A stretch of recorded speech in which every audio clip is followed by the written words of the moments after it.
ఒకవేళ కనుక బీజేపీ అభివృద్ధి పదంలో గిట్ట అభివృద్ధి పదంలో తెలంగాణను ముందుకు కనుక తీసుకెళ్తే తెలంగాణ పరిస్థితి ఖచ్చితంగా బీజేపీకి పట్టం కట్టే పరిస్థితి వస్తుంది.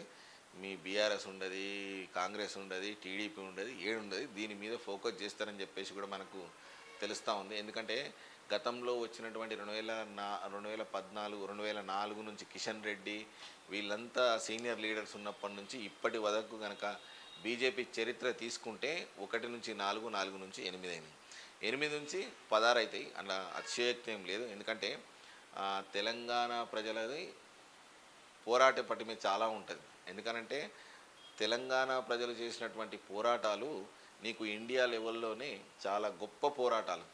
ఆ పోరాటాల కింద మీరు ఏమిటికి కూడా వనికిరారు రాజకీయ నాయకులు చూస్తున్నారు, అందరినీ నిశితంగా గమనిస్తున్నారు. ఆ తర్వాత వాళ్ళు ఎట్లా ఏం చేయాలనేది వాళ్ళు చేస్తారు ఖచ్చితంగా తెలంగాణ ప్రజలు.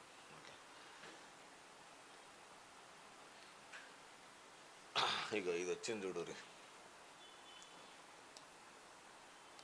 28లోగా పనులు పూర్తవ్వాలి.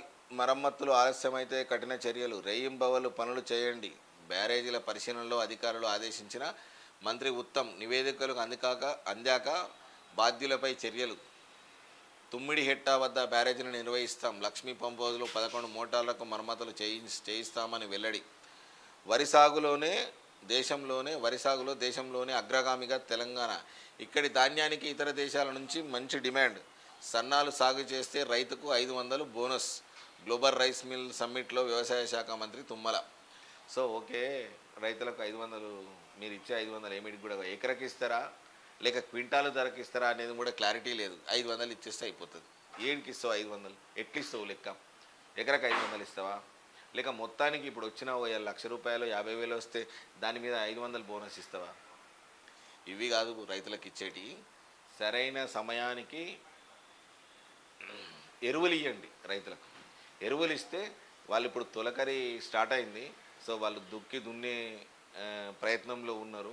ఇప్పుడు వర్షాలు కూడా మంచిగానే ఉన్నాయని చెప్పేసి మనకు ఐఎండి వాళ్ళు కూడా సూచించారు.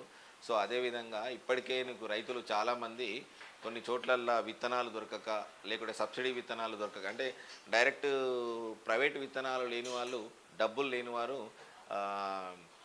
సబ్సిడీ విత్తనాల పైన ఆధారపడి ఉంటారు.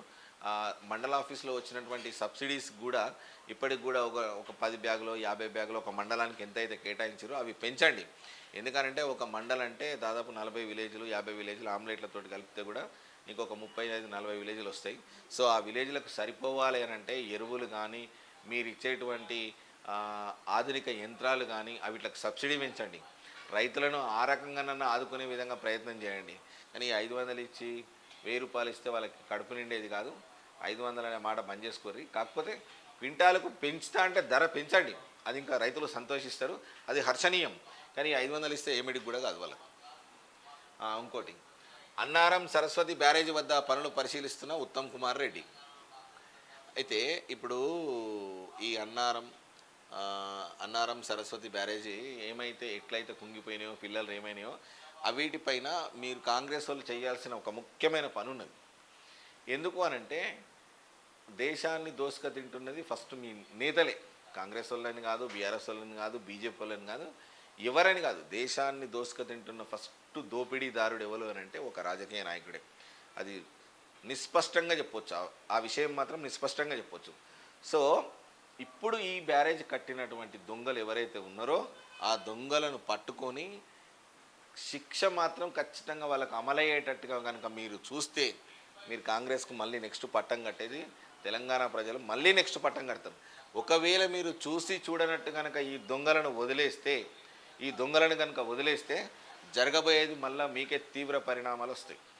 ఎందుకనంటే ఇక్కడ చేసినటువంటి పని అక్కడ ఇప్పుడు ఒకరి మీద ఒకరు వేస్తున్నారు. మేము చెప్పిన వద్దామన్నామని ఇంజనీర్స్ అంటారు. కేసీఆర్ ఏమంటుండే, అది నాకేం తెలుసు అని ఆయన అనవాటే. నేను ఇంజనీర్ని కాదు, నాకేం తెలుసు అని ఆయన అనవాటే. కట్టిన వాళ్ళు ఏమంటారు, మేము కట్టినాం సార్, మేము కరెక్టే కట్టినాం అని అంటారు. సిమెంట్ తెచ్చినోడు నాణ్యత లేదని వాడనవాటే. సో ఒకరి మీద ఒకరు డిపార్ట్మెంట్ వైజ్గా నిందలేసుకుంటారు తప్ప కానీ ఇక్కడ అసలైన దొంగలను మాత్రం, కలుగులో ఉన్నటువంటి దొంగలను మాత్రం పట్టలేదు. ఆ దొంగలను కనుక పడితే, కలుగులో ఉన్నటువంటి దొంగలను కనుక పడితే ఖచ్చితంగా తెలంగాణ ప్రజలకు మీరు న్యాయం చేసినట్టు అవుతుంది. న్యాయం చేసిన వాళ్ళు కూడా అవుతారు. ఇంకోటి ఏంటంటే ఒక బ్యారేజ్ కనుక బ్లాస్ట్ అయితే, ఒక బ్యారేజ్ కనుక బద్దలైతే ఏమవుతుందో తెలుసా పరిస్థితి? అక్కడ ఉన్నటువంటి ముంపున త్వరలో రాష్ట్ర కేబినెట్ విస్తరణ, అంతకంటే ముందు